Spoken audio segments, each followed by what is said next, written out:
दोस्तों नमस्कार।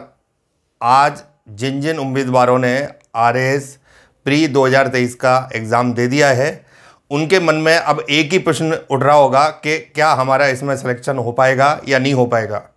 तो ये प्रश्न एक बहुत ही महत्वपूर्ण मुद्दा है आज के लिए।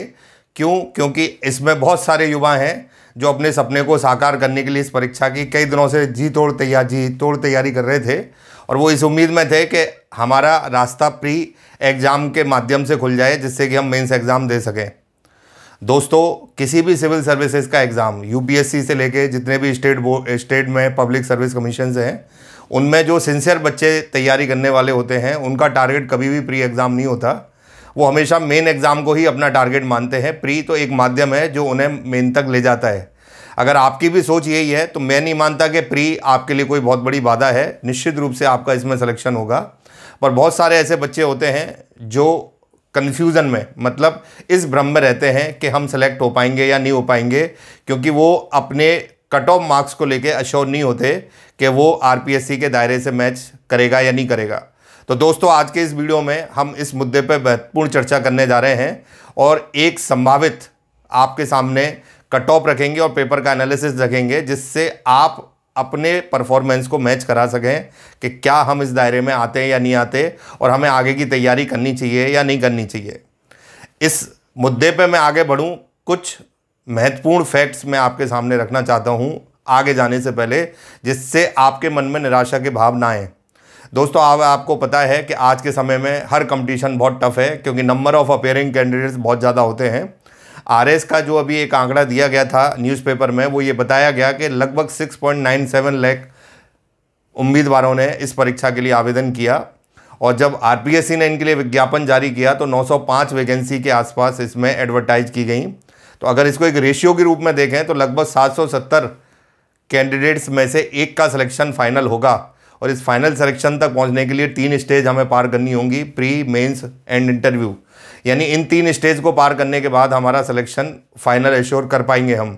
अब सबसे पहले जो आज स्टेज पूरी हुई है वो प्री एग्ज़ाम है। प्री एग्ज़ाम उन उम्मीदवारों को छांटने के लिए होता है जो एलिजिबल हो मेंस परीक्षा में जाने के लिए।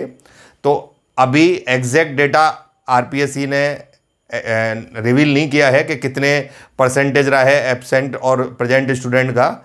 जहाँ तक मैं मानता हूँ, जैसे मान लो 7 लाख के आसपास लोगों ने फॉर्म भरा है, तो अगर इसको एक रेशनलाइज करें मुद्दे पे ले जाके 70% भी अगर हम मान लें कि लोगों ने इसका एग्ज़ाम दिया होगा तो लगभग 5 लाख के आसपास ये स्टूडेंट हो सकते हैं जिन्होंने ये परीक्षा दी हो। उनमें से लगभग 15,000 के आसपास प्री एग्ज़ाम में क्वालिफाइड डिक्लेयर किए जाएंगे। अगर इसको ऐसे देखें तो मतलब ये होगा कि 100 में से लगभग 3 कैंडिडेट फाइनली प्री में सेलेक्ट होंगे। अब वो 3 में से फिर फाइनल जाके 1 रह जाता है। मतलब पहला रेशियो प्री के लिए 97 बाहर, 100 में से 3 रहे। मेंस में जाने के बाद इंटरव्यू का जब मौका मिलता है तो उनमें से भी फिर 2 कैंडिडेट आगे जाएंगे, फिर फाइनली 1 कैंडिडेट रह जाएगा। इस तरीके से ये रेशियो चलता है 100 के ऊपर अगर हम इसको इस तरीके से कैलकुलेट करें तो एक तरीके से ये सारी परीक्षाएं बहुत कठिन हैं और ऐसे में अपना मुकाम बनाना बहुत मुश्किल होता है। इसमें अब 2-3 तरीके के कैंडिडेट्स होंगे। एक तो वो जो काफ़ी समय से तैयारी कर रहे हैं और बहुत व्यापक लेवल पे प्रयत्न कर रहे हैं इस एग्ज़ाम को आगे ले जाने के लिए, और हो सकता है उनका पेपर देने के बाद स्कोर इस तरीके का आया हो कि वो पूरी तरह श्योर हो जाएं कि हमारा सिलेक्शन होगा। इस परीक्षा में 150 क्वेश्चंस पूरी तरह जीके बेस्ड होते हैं जिनमें इंडियन और राजस्थान से जीके से रिलेटेड क्वेश्चन पूछे जाते हैं और उनका स्कोर टोटल होता है 200 मार्क्स का। लगभग 1.33 मार्क्स का एक क्वेश्चन होता है। तो ऐसे में पहले तो हम बात करें आज के पेपर के लेवल की, तो बहुत सारे स्टूडेंट्स के जो उम्मीदवारों के व्यू निकल के आ रहे हैं वो ये हैं कि इस पेपर को ना तो बहुत ही हाई टफ कैटेगरी में रखा जा सकता है, ना ही बहुत आसान तो हम कह ही नहीं सकते क्योंकि आप एक पीएससी की परीक्षा, पब्लिक सर्विस कमीशन की परीक्षा देने जा रहे हैं और वो भी स्टेट की सबसे प्रतिष्ठित परीक्षा, तो इसको आसान नहीं कह सकते।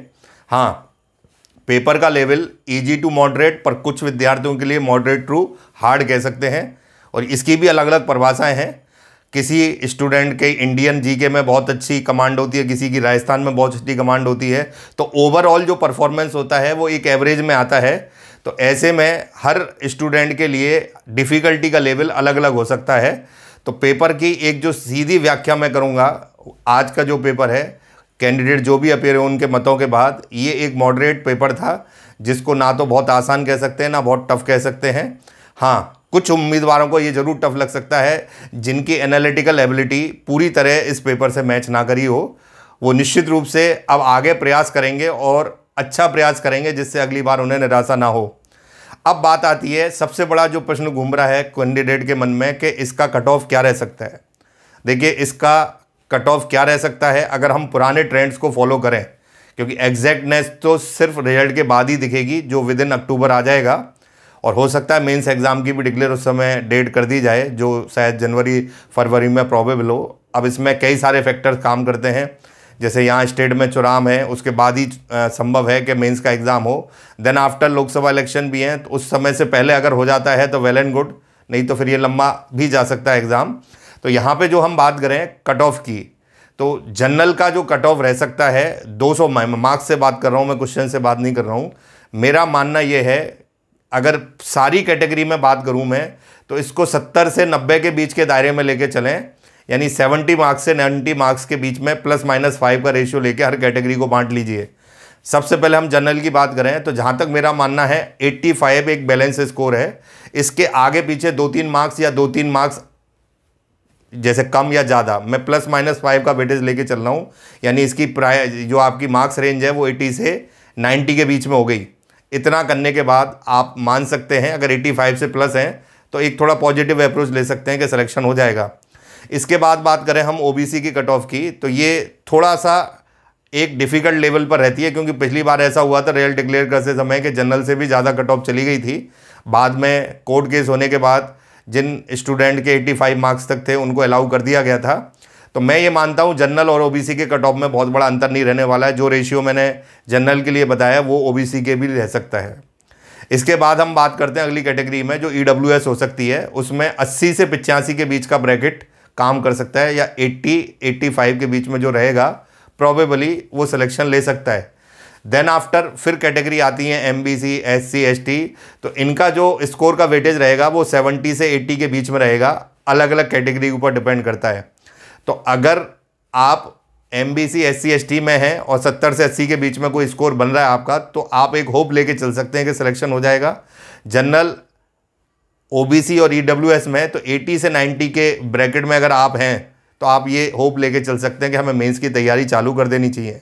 अब इसमें दो तरीके के कैंडिडेट होते हैं, एक तो वो जो इंतजार करते हैं कि साहब प्री का रिजल्ट आएगा तभी हम मेंस की तैयारी करेंगे। ये वेस्टेज ऑफ टाइम है, क्योंकि अगर आप मेंस की तैयारी करते हो, अगर प्री में नहीं भी होता है तो वो आगे के लिए काम आएगी, दूसरे एग्जाम में भी काम आएगी। क्योंकि यहाँ पे आपको पता है मेंस में बहुत बड़ा सेक्शन जीके का, उसके बाद एक लैंग्वेज का पेपर भी है जिसमें हिंदी और इंग्लिश का वेटेज होता है। और ये ऐसे सब्जेक्ट हैं जो राजस्थान गवर्नमेंट ही नहीं, हर तरीके के एग्ज़ाम में काम आते हैं। तो प्रिपरेशन अगर आपको बॉर्डर पर भी लग रहा है तो चालू कर देनी चाहिए, क्योंकि पूरी तरह तो कोई भी नहीं बता सकता एग्जैक्ट के क्या कट ऑफ रहेगी, तो रिजल्ट आने के बाद ही पता लगेगा। पर पुराने ट्रेंड्स को देखते हुए एक अनुमान मैंने आपके सामने पेश किया है, जिसको मैं कतई ऐसा नहीं कह सकता कि ये एग्जैक्ट है। ये सिर्फ एक गाइडलाइन है जिससे कि बच्चा अपने आप को आगे के लिए प्रिपेयर कर ले, बैठा ना रहे। मेरा कहने का मतलब ये है कि टाइम वेस्ट नहीं करना चाहिए। अगर आपको लगता है कि जो मैंने ब्रैकेट्स बताए उसमें आप फिट बैठ रहे हैं तो आप एक कोशिश करिए। हाँ, इसमें ये ज़रूर कहूँगा जो 90 से एबव हैं वो लगभग अपने को श्योर मान सकते हैं कि हम सेलेक्ट हो जाएंगे, और 100+ मतलब वो बिल्कुल ही डेड श्योर हैं कि भाई वो चीज़ ऐसी स्थिति में है कि उनको इसके लिए सोचना ही नहीं है कि हमारा प्री या मेन में प्री में होगा या नहीं होगा। तो उनको तो मेन की प्रिपरेशन करनी है हर हालत में। हो सकता है आपको बहुत कम सब मिले मेन को देने के लिए, तो ऐसी स्थिति में आपको मैंने जो कट ऑफ के दायरे बताए हैं उसको पूरा करिए, और उसके हिसाब से अपने प्रिपरेशन को, मेंस के प्रिपरेशन को अभी से स्टार्ट कर दीजिए, क्योंकि लक्ष्य तो आपका वही है। इसने तो आपको एक रास्ता दिया है, जैसा मैंने वीडियो के शुरू में भी कहा कि प्री एग्ज़ाम सिर्फ एक रास्ता है जिसको अपना के हम मेंस और इंटरव्यू तक जा सकते हैं। और जिस बच्चे का लक्ष्य ये है कि मुझे आरएस एग्ज़ाम पास करना है, वो प्री कभी भी नहीं सोचेगा, क्योंकि उसने तो मेन लेवल तक की तैयारी कर रखी है। तो मुझे मालूम है आप में से बहुत सारे ऐसे कैंडिडेट भी होंगे जो निराशा के सागर में जा रहे होंगे। और कंपटीशन का मूल मंत्र ये है आज के समय में, जो जितना पेशेंस रख सका वो उतना टिक सका। मतलब जितना धैर्य रखा वो ही आगे चल सकेगा। क्योंकि अगर आप ये सोचते हैं मैं एक बार की 6 महीने की तैयारी में एग्ज़ाम पास कर लूँगा, तो आप कभी भी ऐसा मत मानिए कि ऐसा संभव होगा। क्योंकि बहुत सारे लोग हैं जो जीवन भर का तप दे रहे हैं इसमें, वो पहले आपसे वर्थ रखते हैं सिलेक्शन की, और वो निश्चित रूप से आगे जाएंगे।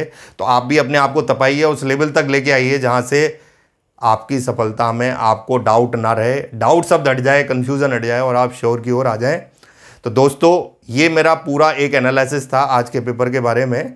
अभी आगे आने वाले समय में मैं पर्टिकुलरली इंग्लिश के लिए आपको इसी यूट्यूब चैनल के माध्यम से पढ़ाने की कोशिश करूंगा। समय समय पर जितने भी वीडियोस मैं दे सकता हूं मेंस के लिए, वो मैं आपको इसके माध्यम से दूंगा। आप उनको देखिए और अपनी तैयारी को मजबूत करिए, जिससे कि प्रॉपर तरीके से आप आगे के लिए अपने आप को प्रिपेयर कर सकें। जल्दी अगले वीडियो में आपसे मुलाकात होगी। Thank you very much.